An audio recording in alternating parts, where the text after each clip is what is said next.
The sun was sinking low over Cedarbrook, painting the neighborhood in that hazy golden light that makes everything feel softer, almost nostalgic. I pushed open the back screen door with my hip, balancing a tray of lemonade glasses that were already sweating in the heat. The air was thick with charcoal smoke and the sharp sweetness of corn roasting on the grill. Our backyard looked like something out of a Norman Rockwell painting, though maybe a little rougher around the edges. Mismatched lawn chairs in a semicircle, paper lanterns strung across the fence, children darting between coolers of soda. This was the rhythm of our block every July. Neighbors gathering for food, music, and just enough gossip to keep things interesting. To anyone else it was just another barbecue, but to me it felt like carrying a tradition I wasn't sure we deserved anymore. My grandparents had been the ones to start these gatherings decades ago, and though they were long gone, people still expected the Parkers to host. At 23 I often wondered if I was too young to carry that weight. But every time I saw folks lingering in the yard, smiling, forgetting about their problems for a few hours, I knew it was worth it. Mr. Whitaker, our 70-year-old neighbor, was already standing by the grill, shirt untucked, baseball cap shading his ruddy face. He had a knack for taking over, barking tips like a retired general of charcoal warfare. "Don't flip the burgers yet," he warned, wagging his spatula at my dad, who nodded dutifully. A few feet away, Mrs. Dalton hovered over her brisket, the one she bragged had been marinating since Wednesday. She was famous for it. Thick slices that melted on your tongue and carried just enough spice to make you reach for sweet tea. People came as much for that brisket as for the fireworks that always capped the night. It was in these details, the repetition of recipes, the same jokes told year after year, that I felt the soul of our little community. I may have been the youngest adult in the crowd, but I cherished it fiercely, the way older neighbors held on to every potluck dish like it was an heirloom. And then, over the hum of cicadas and the clatter of cutlery, I saw her. Charlotte Hensley. Even her walk had theater to it, a careful glide across the lawn as though grass stains were beneath her. She cradled a tall white box with both hands, her smile a little too rehearsed, her voice a little too loud. "I've brought my famous lemon chiffon cake," she declared, and the words hung in the air like a ribbon at a county fair. The applause was immediate, polite, and predictable. People clapped not for the cake itself but for the performance of it. Charlotte basked in the moment, chin high, eyes shining as though she'd personally beaten every egg and whisked every ounce of sugar. I smiled too, though mine felt thinner. Because I recognized that box. The pristine white cardboard, the gold leaf sticker pressed neatly against the lid. Just that afternoon I'd passed the bakery section of Greenridge Market and seen the exact same cakes lined up in their glass display, every one identical down to the piped swirls of frosting. Charlotte had pulled this act before. At last year's 4th of July picnic she'd shown up with her potato salad, which I later found in a foil pan still bearing the grocery store's label on the underside. Thanksgiving she produced a pumpkin pie she swore was her grandmother's recipe, until I noticed the crimped crust was identical to the frozen ones at Baker's oven. Neighbors either didn't notice or didn't care. "It's the thought that counts," they'd shrug. But it wasn't just about the food for me. It was about trust. About the honesty that made these gatherings feel like family. As Charlotte set the box on the table, smiling at every compliment, I felt a flicker of something I couldn't ignore anymore.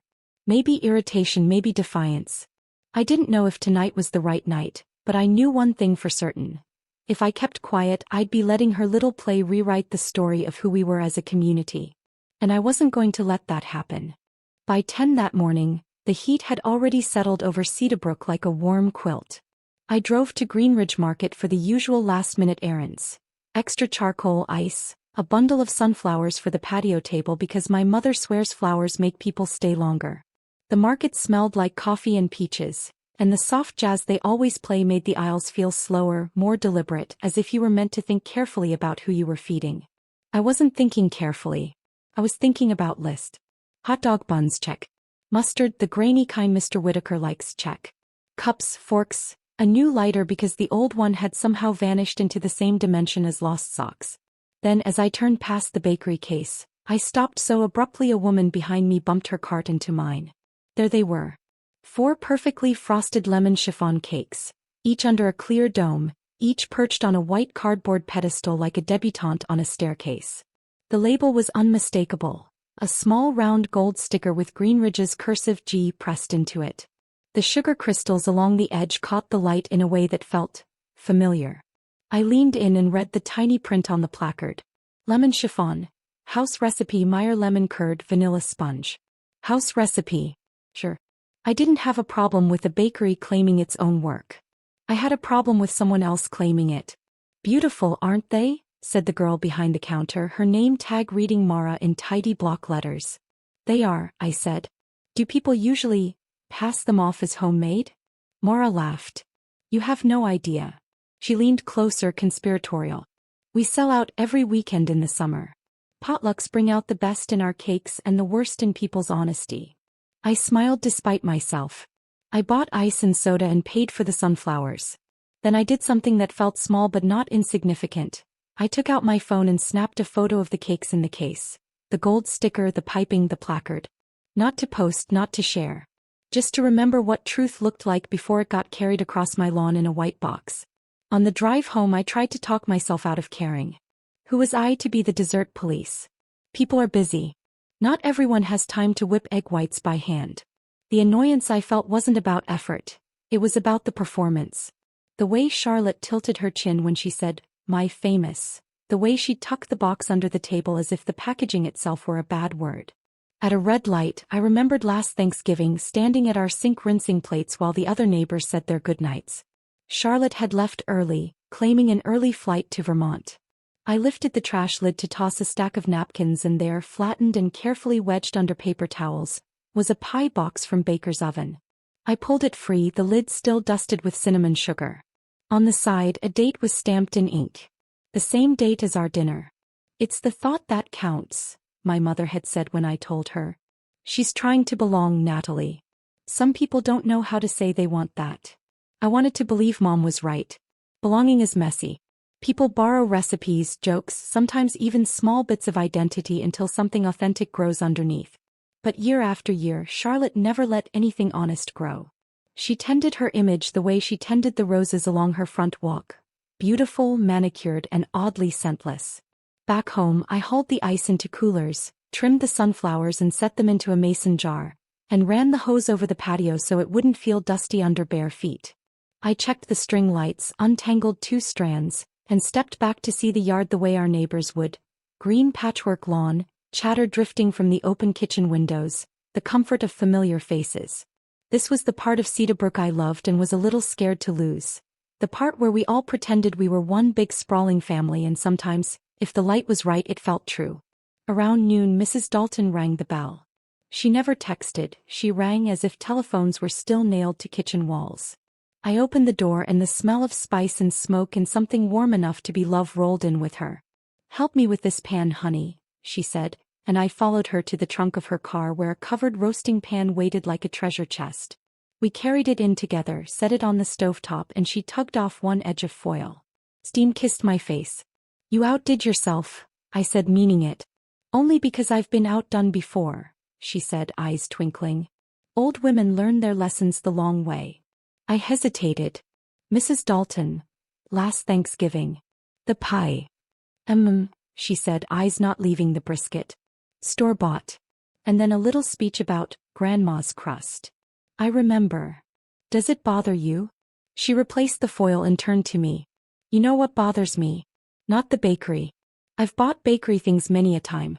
What bothers me is when someone thinks we prefer a performance to the truth. We're not children at a puppet show. We're neighbors." I felt that sentence settle inside me. We're neighbors. Not a jury, not a mob, not an audience. People who loan each other garden tools and sugar and patience. "She'll be here," Mrs. Dalton said, washing her hands at the sink like a coda to the thought. "And you'll do what you think is right when right and kind can meet in the same place." That afternoon, Dad tinkered with the grill and Mr. Whitaker arrived early to supervise. He brought a folding chair that had his last name written in Sharpie across the backrest like territory staked by a pioneer. He told me for the 3rd time that week which charcoal lights best in the wind. "You know Charlotte's bringing dessert," he said, winking as if we were co-conspirators. "She told me it's homemade." "Of course she did," I said lightly. He sobered. "I'm old enough to know that most folks want to be seen as useful. Some get there by effort. Some get there by story. You'll figure out which kind she is." By late afternoon, the coolers were stocked, the paper lanterns nodded in a fitful breeze, and our backyard looked ready to hold the whole block summer. I set out a floral tablecloth my grandmother had embroidered long before I was born, its stitched daisies looping across the cotton like laughter. I never put it out without thinking of her hands, the way they moved with certainty from habit and love. I wish I could say I had a plan by then. I didn't. I had a photograph on my phone, a conversation in my head, and a string of memories that made it hard to swallow another performance with a straight face. I promised myself one thing: I wouldn't be cruel. If I said anything, it would be like setting down a truthful plate at a table that deserved it. When the first neighbors drifted in, carrying bowls and trays and stories from their week, I felt the evening begin to lift like a curtain. And somewhere between the clink of serving spoons and the soft pop of a soda can, I knew the question wasn't if Charlotte would arrive with her white box. It was what kind of neighbor I was going to be when she did. By 6 o'clock the yard was full. The grill hissed with fat dripping onto coals, kids shrieked as they chased each other with glow sticks, and the grown-ups had settled into their predictable clumps. The Whitakers and the Daltons by the grill, the younger families near the coolers, and a few of my mom's friends from church gossiping in a half-circle on the porch. I was in the kitchen slicing watermelon when I heard the telltale sing-song voice from the yard. "Hello, everyone." I didn't need to look. Charlotte had arrived. When I stepped outside, the first thing I noticed was the bakery box. She carried it like it was fragile crystal, balanced just so, both hands curled underneath. The box was pristine, not a smudge or a crease, as if she had lifted it straight from the display case minutes ago. "There it is," she announced, lips curved into that triumphant smile. "My famous lemon chiffon cake." The crowd responded on cue. Polite applause, a few "ohs," and Mr. Whitaker even gave a theatrical whistle. Charlotte basked in it, standing taller, waiting for the moment to stretch as long as it could. I stood near the table, wiping my hands on a dish towel, and caught the way she slipped the box toward the end, tucking the gold sticker to the wall so it wouldn't show. With a swift movement, she slid the lid under the tablecloth as if the packaging itself were an embarrassment to be hidden. Mrs. Dalton's eyes met mine across the table. She raised one eyebrow, just a fraction, then turned back to her brisket with the cool composure of someone who had seen this play before. "Charlotte," she said warmly, "you always bring something so polished." "Family recipe," Charlotte said with a modest shrug, though the glow in her cheeks was anything but modest. "Looks delicious," my mom chimed in, placing paper plates on the table. He shot me a look, gentle warning. The kind that said, "Not tonight, Natalie. Not here." But it wasn't up to her. Because as Charlotte leaned forward, arranging slices just so, I caught a flash of gold peeking from under the tablecloth. The very same sticker I'd photographed hours earlier at Greenridge Market. And in that instant I knew I couldn't swallow it again. I didn't yet know what I was going to say or how I was going to say it. But the truth was sitting there between us, as clear as the cake's frosted edges under the lantern glow. And for the first time I felt less like the youngest adult in the neighborhood and more like its keeper. For a while, the party hummed along as if nothing unusual had happened. Mr. Whitaker piled his plate with brisket and potato salad, kids darted through the sprinkler someone had dragged onto the lawn, and the lanterns overhead began to glow as the sun slipped lower. But slowly, inevitably, everyone's attention shifted toward the dessert table. It always did. The barbecue wasn't complete until the sweets came out, and Charlotte knew it. She hovered close, fussing with napkins and rearranging utensils that didn't need rearranging. She made little exclamations. "Oh, careful, the frosting is delicate," or, "Doesn't it look beautiful next to those sunflowers?" As though the cake were the guest of honor. Mrs. Dalton caught my arm on her way past, carrying her famous peach cobbler. "Watch now," she whispered, low enough that only I could hear. "This is the act." Charlotte lifted the lid with theatrical care and revealed the cake as though it were a magician's rabbit. Gasps followed, polite but real, because the cake did look stunning. 3 golden layers, pale yellow cream glistening between and sugared curls of lemon peel crowning the top.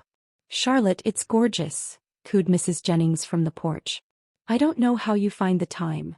"Oh, it's just one of those things," Charlotte said, tilting her head, voice soft with false modesty.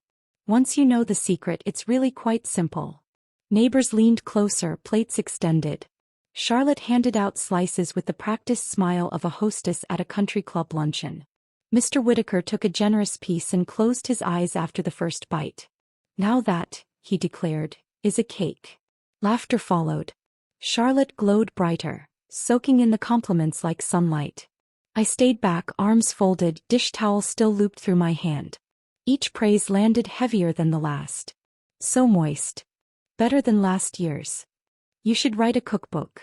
And through it all, the box sat just beneath the table, its gold sticker flashing every so often when the lantern light caught it.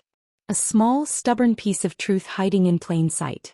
I thought about Mrs. Dalton's words that morning. We're not children at a puppet show. We're neighbors.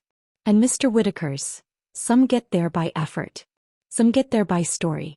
Charlotte was building her story one slice at a time, and the effort belonged to someone else entirely.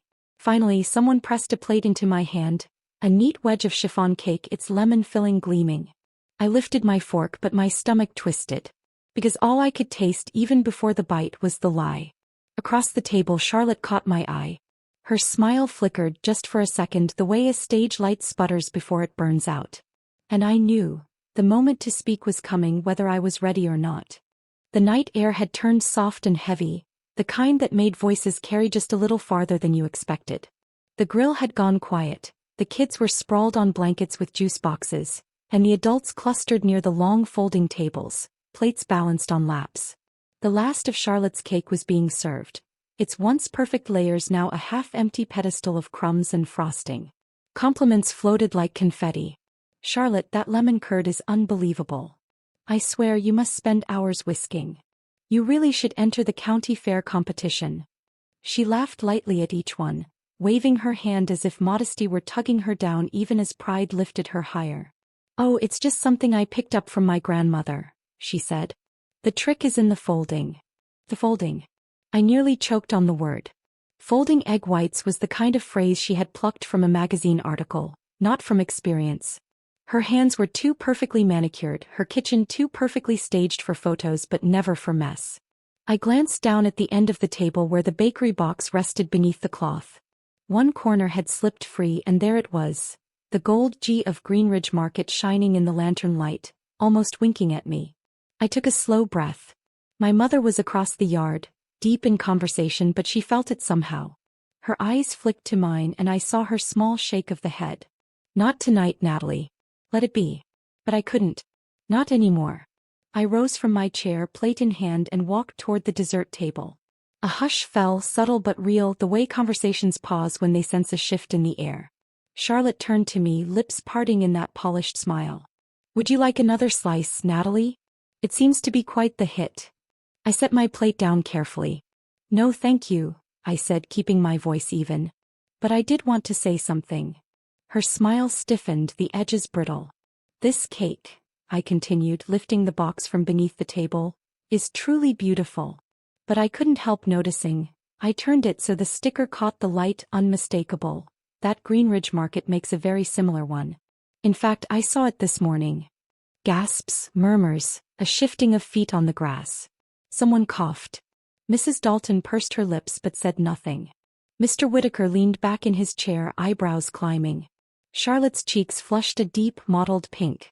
Well, sometimes I get a little help, she stammered, laughter too high, too brittle. Everyone's so busy these days. Nothing wrong with that, I said gently, still holding the box in plain view. But maybe next time just tell us it's from Greenridge. Honesty tastes better than any frosting. The silence stretched, uncomfortable and electric. Then Mrs. Dalton spoke, her voice calm but firm. Natalie's right. Store-bought or homemade, it doesn't matter. What matters is bringing yourself, not pretending. A ripple of agreement passed through the crowd. Heads nodded, voices murmured assent. The spell was broken. Charlotte pressed her lips together, eyes darting down. For the rest of the evening she stayed near the edge of the yard, her cake finished but her performance undone. As for me, I sat back down, my heart still pounding. I hadn't meant to humiliate her, only to peel away the mask. And maybe, just maybe, to remind everyone else what we came together for in the first place. The barbecue didn't end with a bang but with a slow, careful unraveling. Conversations picked back up, though softer than before, like people weren't quite sure what to do with the space my words had left. The kids begged for sparklers, the last of the brisket vanished, and the fireflies began their dance over the lawn. Life, stubborn as ever, went on. But beneath it all I could feel the shift. Neighbors drifted toward me in twos and threes. Some just patted my arm as they passed, others leaned close to whisper, "Good for you," or, "It needed to be said." Mr. Whitaker, never one for subtlety, chuckled loud enough for half the yard to hear. "Took guts, kid. You've got more backbone than the rest of us combined." I smiled, but it was a tired kind of smile. The truth doesn't always feel like victory when it's still hanging in the air. Charlotte kept her distance. She gathered her serving spoon, stacked a few paper plates, and folded herself into the shadow of the fence. I caught her once looking at me, her eyes sharp and wounded, and I wondered if I had pushed too hard. When the crowd finally thinned and the lanterns flickered low, I found my mother in the kitchen rinsing dishes in the sink. She didn't look up when she said, "You could have handled that differently." "I know," I admitted, setting down a stack of cups. "But someone had to say it." Mom turned then, water dripping from her hands, her expression equal parts exasperation and pride. "You're your grandmother's girl. She never could sit quiet when a lie was dressed up pretty." The words landed heavier than she knew. My grandmother had been the kind of woman who crocheted blankets for new mothers and left pies on widows' doorsteps, but also the kind who would call you out for shortchanging the truth even in small ways. She believed community was built on little honest acts, sharing tools, sharing food, sharing words that mattered.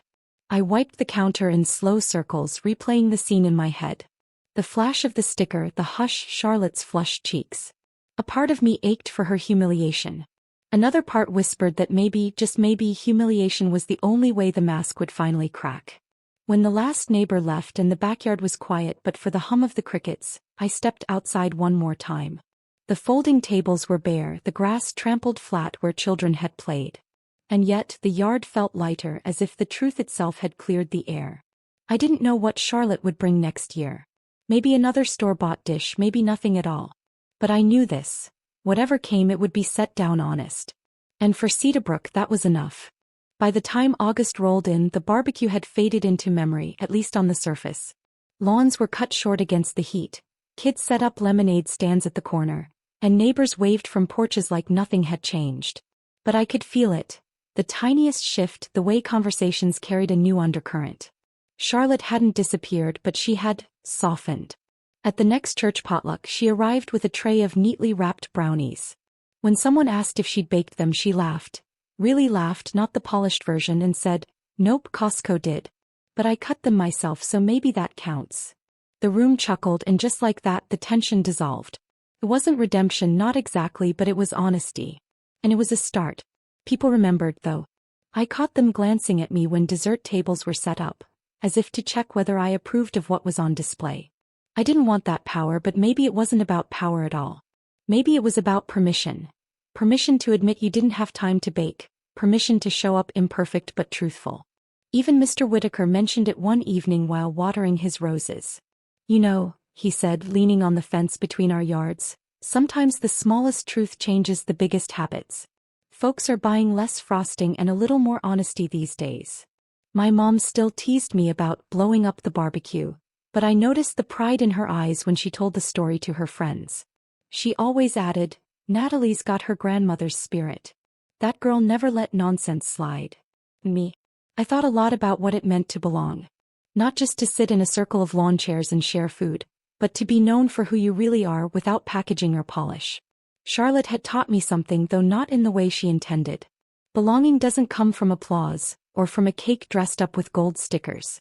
It comes from being willing to place yourself, plain, messy, unfinished, on the table and trusting that the people around you will take you as you are.